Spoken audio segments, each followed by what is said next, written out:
This week, our story is from the New Testament. It's called Something Big from Something Small.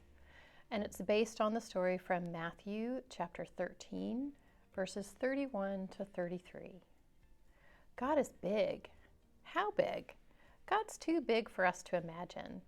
Jesus helped people know God by telling stories about the realm of heaven. The realm of heaven is what it is like when everyone lives in God's ways all the time. Each story gives us a little picture of what this would be like. The realm of heaven is like a mustard seed. Have you ever watched a caterpillar change into a butterfly? Or maybe you've even seen a toy car change into a robot. Jesus compared the realm of heaven to how the mustard seed changes. Jesus said a farmer plants the teeny tiny mustard seed, but from that little speck of a seed grows a tree so big that birds can sit on its branches. The realm of heaven is like yeast. Pretend that you're in a bakery. Take a deep breath. Smell the freshly baked bread. Eat a slice of the warm bread. Isn't it tasty? Something powerful is hidden in the bread.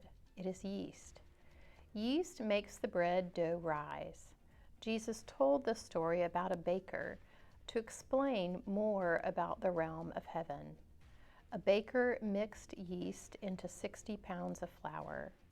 Thanks to the yeast, the flour changed or was transformed into a great lump of dough. The dough was enough to bake bread for at least 100 people. These are just two stories about the realm of heaven that Jesus told. And here are questions for this week. 60 pounds of flour is a lot of flour. How much do you weigh? Why do you think Jesus used so much flour in this story about the realm of heaven? Find mustard seeds in the spice aisle in the grocery store. Look how small they are. This tiny seed changes into a big tree, big enough for birds to sit on its branches.